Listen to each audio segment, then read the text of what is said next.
If you are working while receiving Social Security benefits in 2026 or planning to claim them soon while still earning an income, there is something you absolutely need to understand right from the start, because most people step into this system thinking it is simple, thinking it is just you worked, you retire, you get paid.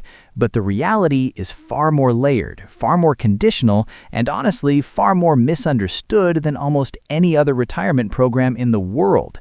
And today, we are going to break it all down in a clear, friendly, deeply practical way so you can actually understand how working affects your benefits, what rules matter most, what people constantly get wrong, and how to avoid costly surprises that can reduce your monthly income or delay your payments. And while there are no magical new rules that suddenly changed everything in 2026, there are long-standing rules that continue to apply, adjust annually, and interact with inflation, wages, and retirement age thresholds in ways that feel new to many beneficiaries every year. And that is exactly why so many people get confused. So let's start with the most important foundation. Social Security in the United States is managed by the Social Security Administration, and its rules are not random. They are structured around three main ideas: when you claim benefits, how much you earn while receiving them, and whether you have reached what is called full retirement age. And each one of these factors can completely change how much money you actually receive each month. And here is where the first major misunderstanding begins. Many people believe that once they start receiving Social Security retirement benefits, they cannot work anymore, or that working automatically cancels their benefits. But that is not true. You absolutely can work while receiving benefits. However, your earnings may temporarily reduce your payments if you are below full retirement age. And this is where the earnings test becomes extremely important, because before you reach full retirement age, the Social Security system places a limit on how much you can earn without affecting your benefits. And if you exceed that limit, part of your benefits may be withheld temporarily, not permanently lost in most cases, but still withheld. And that distinction is critical because many people panic when they hear reduction or withholding, thinking money is gone forever, when in reality, in many cases, the system recalculates and increases your benefit later to compensate for those months, but not always in a way people expect, and that leads to confusion and frustration. So understanding this early can save you from a lot of stress later. Now let's talk about full retirement age, because this is another area where misunderstanding is extremely common. Full retirement age is not the same for everyone. It depends on your year of birth, and for many people retiring today or in the near future, it is gradually increasing towards 67. And this matters because the rules about how much you can earn without penalty change the moment you hit that age, meaning once you reach full retirement age, you can work as much as you want without any reduction in your Social Security retirement benefits based on earnings. And this is one of the biggest mental shifts people need to understand, because it changes how retirement planning actually works in real life, especially in 2026, when many people are still active in the workforce due to longer life expectancy, inflation pressures, and lifestyle needs.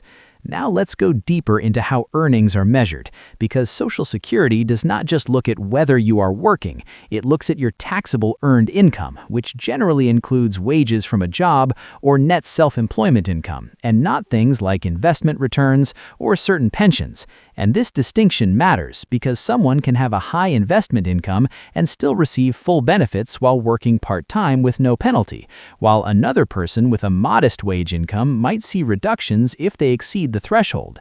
And that is why planning your income mix is so important.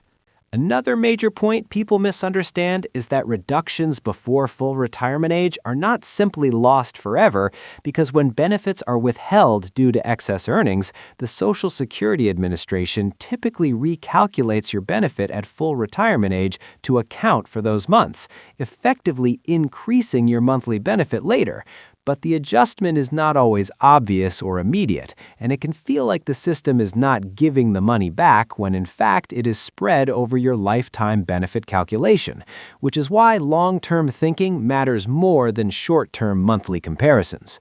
Now, let's address something very important that many people overlook, and that is how continuing to work after claiming benefits can actually increase your Social Security payment over time, because your benefit is based on your highest 35 years of earnings. And if you continue working and your new earnings are higher than earlier low-earning years, the Social Security Administration may recalculate your benefit upward, which means working longer can sometimes directly increase your monthly check, even after you have already started receiving payments. And this is one of the most powerful but underutilized features of the system. However, there is also a tax angle that people often underestimate, because depending on your total income, including wages and half of your Social Security benefits, a portion of your benefits may become taxable at the federal level, and this surprises many retirees who assume Social Security is always tax-free. But in reality, if your combined income crosses certain thresholds, up to a portion of your benefits can be taxed, which means working while receiving benefits can increase your taxable income and therefore reduce your net benefit after taxes, even if your gross benefit remains unchanged. And that is why tax planning becomes just as important as benefit planning. Now, let's talk about something that feels like a rule, but is really a financial strategy decision, and that is when to claim Social Security in the first place, because claiming early at age 62 reduces your monthly benefit permanently compared to waiting until full retirement age, and delaying beyond full retirement age up to age 70 increases your monthly benefit through delayed retirement credits. And this decision interacts directly with working, because many people who continue working choose to delay claiming in order to maximize their future benefit, while others claim early and accept reductions in exchange for immediate income. And both strategies can be valid depending on health, job stability, savings, and lifestyle needs. But misunderstanding this trade-off is one of the most common financial mistakes people make. Another key point is how self-employment affects benefits, because if you are self-employed, your net income after business expenses counts toward the earnings test, but you are also responsible for payroll taxes that fund Social Security, and this creates a double layer of planning, where your reported income must be carefully managed not just for tax efficiency, but also for benefit impact. And many self-employed individuals unintentionally miscalculate how their reported net income will affect their benefits before full retirement age. Now, let's move into one of the most emotionally important topics, which is what happens if you exceed the earnings limit before full retirement age, because the system applies a specific formula where benefits are reduced by a certain amount for every set amount earned above the limit.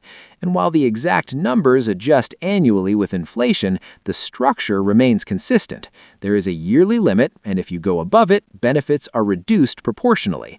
And this often creates fear, but again, it is important to remember that this is not necessarily a permanent loss, because once you reach full retirement age, your benefit is recalculated, and months where benefits were reduced may be credited back in the form of higher future payments, though the timing and exact adjustment depend on your specific situation.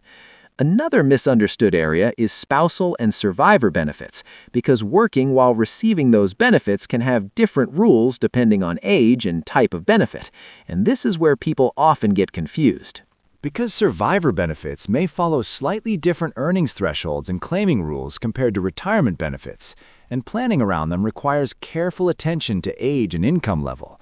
And misunderstanding this can lead to unexpected reductions that feel unfair but are actually part of the structured formula used by the Social Security Administration. Now let's talk about inflation and cost of living adjustments, often called COLA, because every year Social Security benefits may increase based on inflation data. And while this is not a rule change, it feels like a new rule every year because it affects your monthly payment directly. And in high inflation periods, these adjustments become especially important for working beneficiaries, because if your wages do not increase at the same rate as inflation, COLA becomes a critical stabilizer for retirement income. Another important reality is that working longer can also increase your financial security beyond just Social Security, because continued employment allows more savings, delayed withdrawals from retirement accounts, and improved long-term stability. But it also introduces complexity in benefit coordination, especially when balancing wages, taxes, and benefit timing. And now let's address one of the most important psychological misunderstandings. Many people believe Social Security is either safe or risky, but the truth is it's a structured federal insurance program with defined formulas, and your outcome depends less on rule changes and more on how well you understand and apply those formulas to your own life situation. And that is why education matters more than speculation. Finally, if we summarize the key realities you need to carry forward into 2026, it is this. You can work and receive Social Security at the same time, but your age determines whether your earnings affect your benefits. Your income type determines how the rules apply. Your claiming age determines your base benefit amount, and your long-term planning determines whether you maximize or unintentionally reduce your lifetime income. And the most important takeaway is not fear, but awareness, because once you understand how the system actually works, you realize it is not designed to punish work, but to balance income timing and retirement security across a lifetime. And that is why the smartest approach is always to plan ahead, track your earnings carefully, understand your retirement age threshold, consider tax impacts, and stay updated with official guidance from the Social Security Administration, because even small adjustments in income or timing can significantly change your long-term financial outcome. And when you look at it that way, working while receiving Social Security is not a problem to avoid, but a strategy to manage wisely. And the people who benefit the most are not the ones who guess, but the ones who understand how each rule interacts with their personal situation. And that is ultimately the real secret most people never learn until it is too late. If you found this helpful, make sure to subscribe and stay tuned for more clear, simple updates on Social Security and retirement tips that can help you protect and grow your income.